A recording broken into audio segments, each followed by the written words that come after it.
Have you ever wondered what it would be like to wake up in ancient Egypt, surrounded by massive pyramids and the deep respect shown to the pharaohs?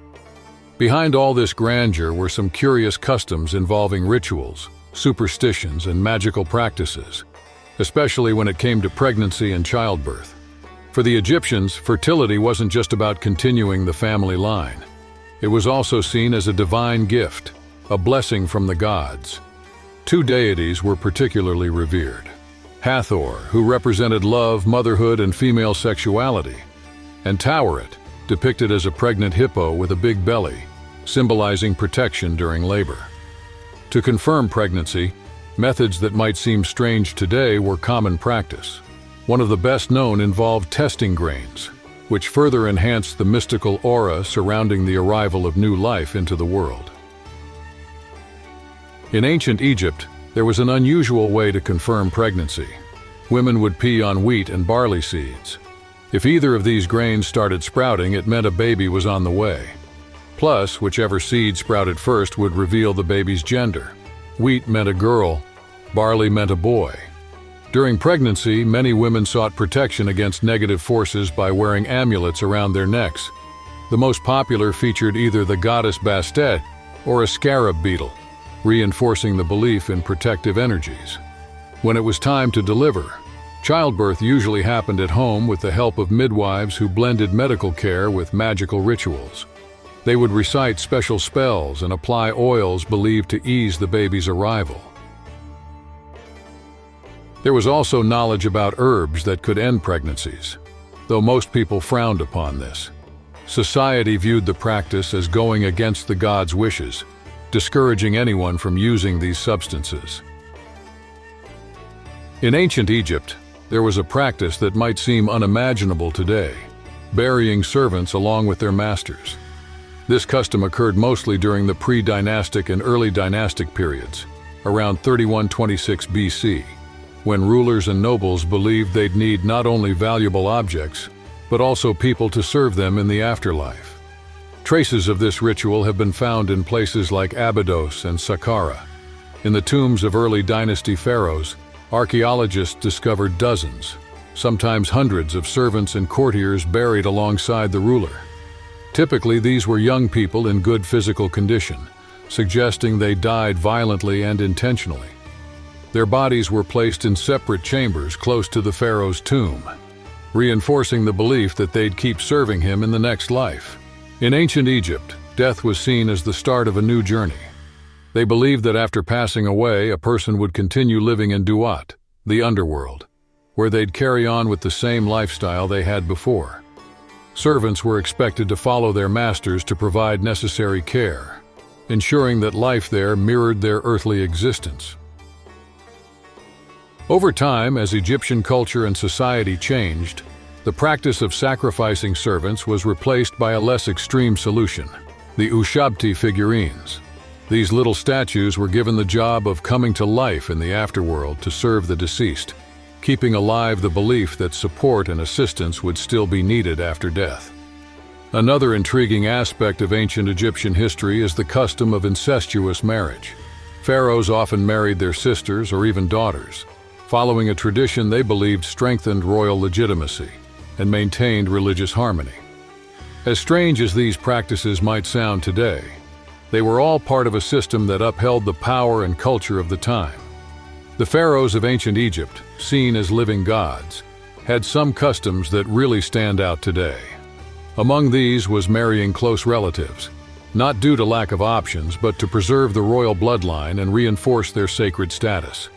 Egyptians believed the pharaoh represented Horus on earth, while his wife symbolized Isis. Marrying within the family was viewed as a way to unite these divine forces, guaranteeing ongoing power. A notable example was King Tut marrying his half-sister Ankhesenamun, intended to strengthen dynastic authority. However, studies of royal mummies show this practice often led to genetic issues like deformities and weakened immune systems. Interestingly, this wasn't just limited to royalty. In the Ptolemaic period, up to 20% of marriages were between siblings, showing how widespread the tradition had become beyond palace walls. While today it might seem strange, Back then, it was seen as a way to stay closely connected to the gods and secure a legacy that would pass through generations.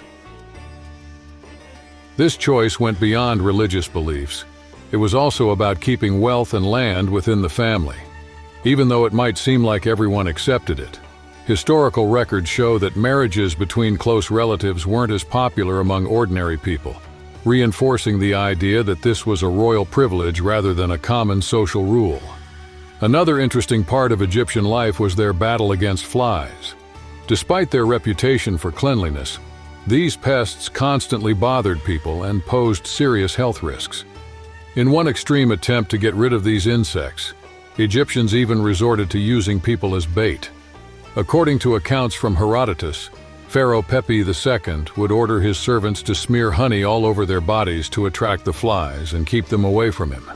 This might sound bizarre today, but it shows just how determined Egyptians were to protect their health and keep royalty comfortable and pest-free. In the grand halls of ancient Egypt, certain servants had an unusual job, standing completely still next to the pharaoh covered in honey. This attracted flies to them, sparing the ruler and his court from bites, while these unlucky servants endured constant irritation. This practice wasn't just limited to the royal palace. Temples and wealthy households also used this method during important ceremonies and gatherings to keep insects away. In some circles, this type of sacrifice was even viewed as serving Ra, the sun god, since the solar disk was often associated with flying insects. So covering oneself in honey to attract flies took on symbolic meaning as an act of devotion, adding another layer of significance to this strange custom. Egyptian society took the idea of order and harmony very seriously. Because of this, cheating on a spouse wasn't just seen as a personal wrongdoing. It was a violation that disrupted social and religious norms. Marriage in ancient Egypt was a social contract that reflected the cosmic order of Ma'at, the principle governing truth, harmony, and justice. Any deviation from this agreement was considered an attack on the very structure of the universe, reinforcing the belief that every aspect of life played a role in maintaining sacred balance. In ancient Egypt, staying faithful in marriage was crucial for social stability.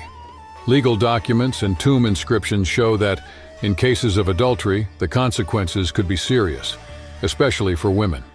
They could be kicked out of the family, lose property, and have their social status lowered. Still, records of physical punishment or execution for cheating are rare. When such punishments occurred, they usually involved more serious crimes like betraying the state or theft. Writings from that era, including the teachings of Ptahhotep, clearly emphasize marital loyalty as a cornerstone of community life. Husbands and wives were seen as partners sharing responsibility for family welfare. Interestingly, many adultery cases ended up in court, highlighting how seriously Egyptians took the issue. Ancient Egyptian society valued justice so much that even making a false accusation could lead to punishment, a measure that helped keep order and reliability in court cases. Although this culture is known for its fascination with death and elaborate funeral rituals, some practices went beyond what many people today would find acceptable. Among these customs was a disturbing issue: cases of necrophilia involving the bodies of noble women, especially those considered attractive. Herodotus, a Greek historian, mentioned that because of this concern, families would keep the bodies at home for a few days before burial. They did this to prevent embalmers, who had direct access to the bodies, from committing abuse. To protect the honor of the dead, Egyptian families often closely monitored the mummification process. In some cases, they delay handing over the body to embalmers, waiting until decomposition began to erase any physical attractiveness. There are reports mentioning harsh punishments for anyone caught committing necrophilia, an act seen not just as a crime but as an insult to the memory of the deceased. At the same time, Egyptians had a dual view of the body. For many, it was a sacred vessel, essential for achieving eternal life. But certain ceremonies required direct contact with the dead, which was considered necessary for purification rituals. In this context, embalmers played a crucial role. balancing the complex relationship between religious respect and everyday practices. Cosmetics also had an important place in this picture. Their use wasn't just about looks. They served as protection and were deeply tied to ritual traditions. Makeup, therefore, went beyond beauty, strengthening the link between the physical and spiritual worlds in ancient Egypt. Since ancient times, Egypt has been known for its beauty practices, but many ingredients Egyptians used back then would be considered dangerous today. One example is lead, found in the famous kohl, a black makeup applied around the eyes. Both men and women used it to create bold outlines that highlighted their features. But there was also another reason behind it. Besides enhancing their look, kohl was believed to protect against evil spirits and illnesses, while also helping reduce the harsh glare of the sun by reflecting its rays. Nowadays, research shows that even though lead is toxic, small amounts might have had certain benefits. These compounds could boost the immune system and fight eye infections, which were common in the dusty climate of ancient Egypt. In ancient Egypt, makeup wasn't just about vanity. Eyes lined with black kohl offered protection against the scorching desert sun, but also contained substances that, with regular use, could lead to poisoning. Still, people believed these cosmetics had spiritual power, strengthening the connection between humans and gods. They weren't limited to just black pigment. Shades of green and blue made from copper and malachite were just as popular. These colors related to deities, especially the sun god Ra and the goddess Hathor. By painting their faces, people felt closer to the divine world, seeking protection and harmony. The importance of cosmetics was so great that it followed individuals even after death. Amulets and containers filled with makeup were placed in tombs, allowing the deceased to continue caring for themselves in eternity. Despite all this cultural and religious sophistication, sexual violence existed and was often hidden by social norms and sacred beliefs. Even with an advanced legal system, women could suffer abuse that rarely came to light, as it was masked by the customs of the time. In ancient Egypt, women's daily lives were marked by a surprising duality. On one hand, some laws guaranteed rights protecting women's dignity. On the other, many women, especially those who were enslaved or performing domestic tasks, lived in constant vulnerability, subject to abuses that went largely unnoticed by society. Records show instances where female slave owners could use their enslaved women to satisfy their own interests without facing public condemnation. After all, enslaved people weren't seen as full community members, allowing for a cruel reality that was rarely challenged. Despite this, certain legal mechanisms existed to protect free women from violence. Laws prescribing punishments for rape, ranging from fines to the death penalty in the most severe cases, are examples of this. Ancient documents like papyri found in Deir el-Medina describe trials for violent acts. In one such case, a man was punished for attempting to assault his neighbor's wife.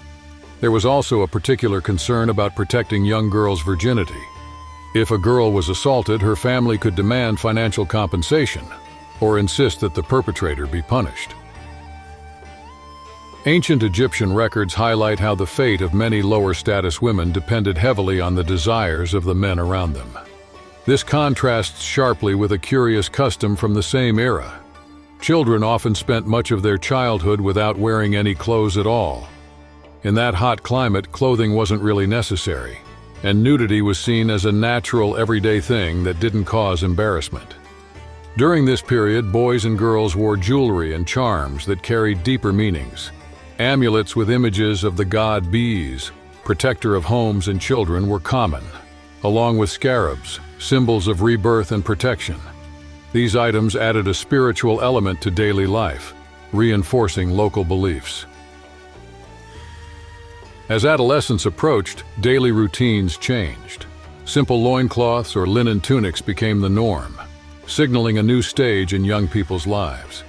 This practice of starting to wear clothes at that age showed the significance of coming-of-age rituals and made clear how culture influenced family and social customs. This marked an important step into adulthood. Girls started wearing jewelry and hair ornaments to show they'd entered a new phase, while boys underwent rituals to bring them into the adult world. In ancient Egypt, menstruation and contraception were deeply tied to religion and magic. Female physiology was viewed as something divine, guided by fertility goddesses like Hathor and Taweret. Even though ancient texts rarely mention menstruation, archaeological finds and medical papyri reveal how Egyptians understood this process. For them, menstruation wasn't something to feel embarrassed about, but it did come with certain restrictions. During their periods, women were considered ritually impure, which meant they couldn't participate in religious ceremonies or enter temples. Still, in everyday life, menstruation was treated as a normal part of living, reflecting the practical and spiritual mindset found throughout their society. In ancient Egypt, feminine hygiene involved solutions more advanced than many people might imagine today. Women used tampons made from soft papyrus or strips of linen soaked in vegetable oils, offering both convenience and some comfort. Documents from that time mention powders made from sand and herbal mixtures used for cleanliness, showing the meticulous care women gave to their bodies. At the same time, contraception methods emerged that blended science with ritual. A famous example appears in medical papyri like the Kahun papyrus, dated around 1850 BCE. It recommended inserting a mixture of acacia, honey, and natron into the vagina. Modern studies suggest acacia could release lactic acid, functioning as a natural spermicide. Other accounts mention mixing crocodile dung with honey to create a vaginal barrier. These formulas might sound strange today, but they highlight the deep knowledge Egyptians had about plants and other natural elements. This mix of techniques and beliefs reveals the ingenuity of a civilization that tried, in many ways, to understand and control human bodily processes.